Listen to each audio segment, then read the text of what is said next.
Mungkin teman-teman sempat berpikir, bagaimana sih asal-muasal dari Pulau Sumatera? Nah, di sini saya akan menjelaskan mengenai genesis dari Pulau Sumatera. Sumatera adalah pulau ke-6 terbesar di dunia yang terletak di Indonesia dengan luas 400.073,481 km dan penduduk di pulau ini sekitar 57 juta,940,31. Itu ditentukan pada sensus penduduk tahun 2018. Pulau ini juga disebut sebagai Pulau Emas. Secara geografis, Pulau Sumatera terletak di bagian barat gugusan Kepulauan Nusantara, di sebelah utara berbatasan dengan Teluk Benggala, di timur berbatasan dengan Selat Malaka, di sebelah selatan berbatasan dengan Selat Sunda, dan di sebelah barat berbatasan dengan Samudra Hindia.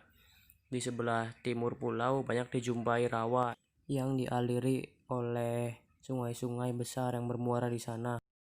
Di bagian barat pulau terbentang pegunungan Bukit Barisan yang membujur dari barat laut ke arah tenggara dengan panjang kurang lebih sekitar 1.500 km.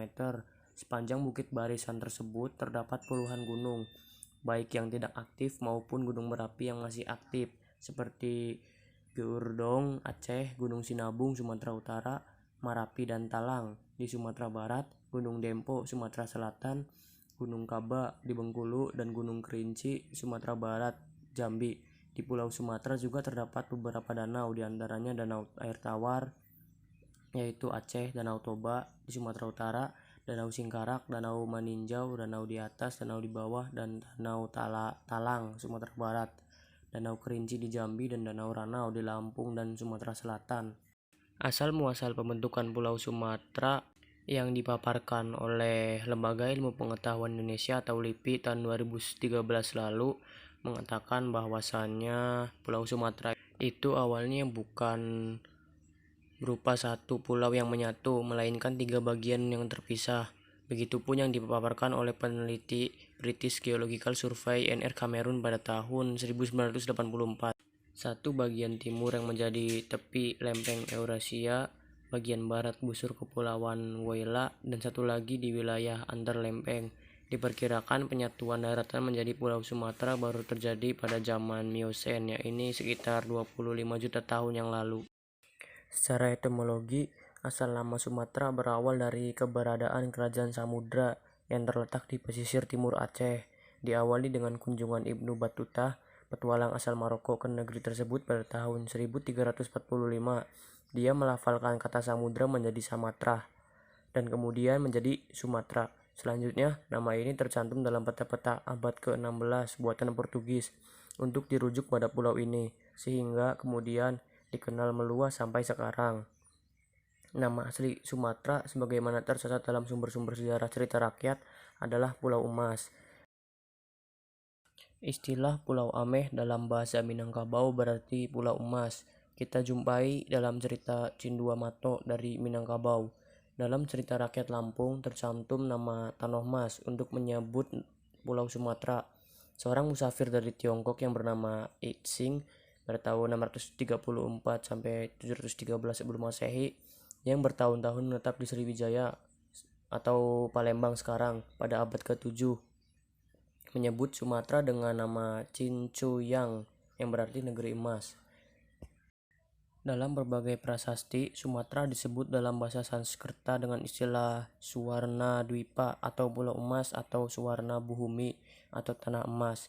Nama-nama ini sudah dipakai dalam naskah-naskah India sebelum Masehi. Naskah Buddha yang termasuk paling tua, Kitab Jakata, menceritakan pelaut-pelaut India menyeberangi Teluk Benggala ke Suwarna Bumi.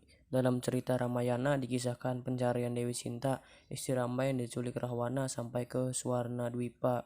Para musafir Arab menyebut Sumatera dengan nama Serendip atau Suwarandib, transliterasi dari nama Suwarna Dwipa.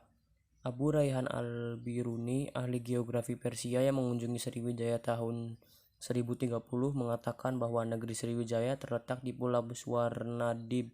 Namun ada juga yang mengidentifikasi Serendip dengan Sri Lanka yang tidak pernah disebut Suwarna Dwipa. Di kalangan bangsa Yunani purba, Sumatera sudah dikenal dengan nama Taprobana. Nama Taprobana Insula telah dipakai oleh Claudius Ptolemaios, ahli geografi Yunani pada abad kedua Masehi, tepatnya tahun 165, ketika dia menguraikan daerah Asia Tenggara dalam karyanya Geographike Hypergenesis. Ptolemaios menulis bahwa di Pulau Taprobana terdapat negeri Barousai. Mungkin sekali negeri yang dimaksudkan adalah Barus di pantai barat Sumatera, yang terkenal sejak zaman purba sebagai penghasil kapur barus. Naskah Yunani tahun 70, Prepilius Tes Erietas Thales, mengungkapkan bahwa Taprobana juga dijuluki Circenesos, yang artinya pulau emas. Sejak zaman purba, para pedagang dari daerah sekitar Laut Tengah sudah mendatangi Nusantara, terutama daerah Sumatera. Di samping mencari emas, mereka mencari kemenyan dan kapur barus yang saat itu hanya ada di Sumatera. Sebaliknya, para pedagang Nusantara pun sudah menjajakan komoditas mereka sampai ke Asia Barat dan Afrika Timur, sebagaimana tercantum pada naskah Historia Naturalis karya Pliny abad pertama Masehi. Dalam kitab umat Yahudi mengklaim raja-raja pasal 9 diterangkan bahwa Nabi Sulaiman alaihissalam, Raja Israel, menerima 420 talenta emas dari Hiram, Raja Tirus, yang menjadi bawahannya dia. Emas itu didapatkan dari negeri Ofir. Kitab Al-Quran Surat An-Nabiyyah ayat 81 menerangkan bahwa kapal-kapal Nabi Sulaiman berlayar ke tanah yang kami berkati atasnya. Banyak ahli sejarah yang berpendapat bahwa negeri Opir itu terletak di Sumatera atau Gunung Opir di Pasaman Barat, Sumatera Barat, yang sekarang bernama Gunung Talamau. Secara umum, penduduk Pulau Sumatera didiami oleh bangsa Melayu yang terbagi ke dalam beberapa suku. Suku-suku besar ialah Aceh, Batak, Melayu, Minangkabau, Basemah, Rejang, Ogan, Komering, dan Lampung.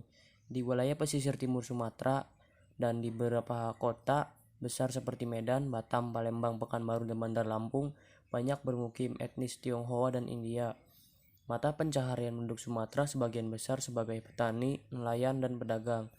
Penduduk Sumatera mayoritas beragama Islam dan sebagian kecil merupakan penganut ajaran Kristen Protestan, terutama di wilayah Tapanuli dan Toba Samosir, Sumatera Utara. Di wilayah perkotaan seperti Medan, Pekanbaru, Batam, Pangkal Pinang, Palembang, dan Bandar Lampung dijumpai beberapa penganut Buddha.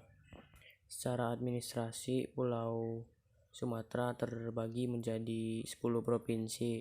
Yang pertama itu Aceh, yang ibu kotanya beribu kota Banda Aceh, dan Sumatera Utara beribu kota di Medan, Sumatera Barat beribu kota di Padang, Riau beribu kota di Pekanbaru, Kepulauan Riau beribu kota di Tanjung Pinang, Jambi beribu kota di Jambi, Bengkulu beribu kota di Bengkulu, Sumatera Selatan beribu kota di Palembang, dan Kepulauan Bangka Belitung di ibu kota Pangkal Pinang, dan Lampung beribu kota di Bandar Lampung.